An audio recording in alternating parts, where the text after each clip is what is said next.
Communication must be inclusive and truthful. Pope Francis reflects on the responsibility of those involved in communication, encouraging them to always seek the truth, fight hate speech, give voice to those who have no voice, and refrain from spreading personal opinions.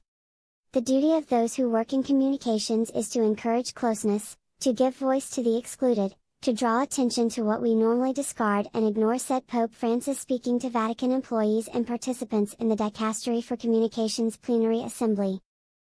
In an audience on Saturday morning in the Apostolic Palace's Clementine Hall, the Pope reminded those present that the voice of God must resonate in their work.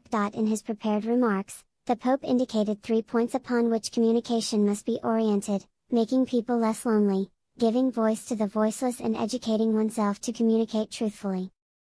He said that if communication does not diminish the feeling of loneliness that so many men and women feel entrapped in, then it is only entertainment.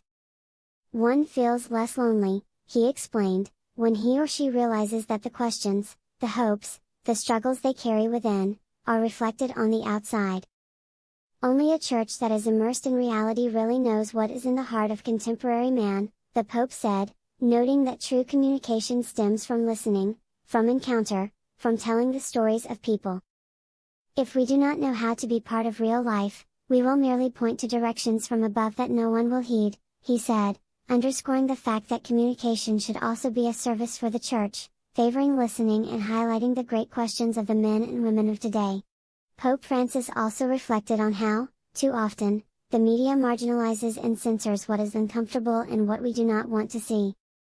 The Church's task, he said, is to be with the last. Its natural habitat is in the existential peripheries of the world. Existential peripheries, he explained, are not only those where men and women find themselves on the margins of society for economic reasons, but those where there is plentiful bread but are empty of meaning, or where people live in situations of exclusion due to wrong choices, family failures, or personal events that have marked their lives.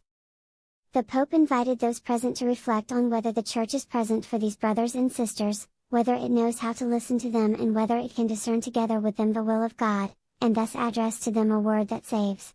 At the end of the audience, he thanked the Vatican employees and managers for their work, encouraged them to continue to be reliable and bold, to speak from the heart and to listen carefully, to be humane and to always engage in dialogue in the quest for truth.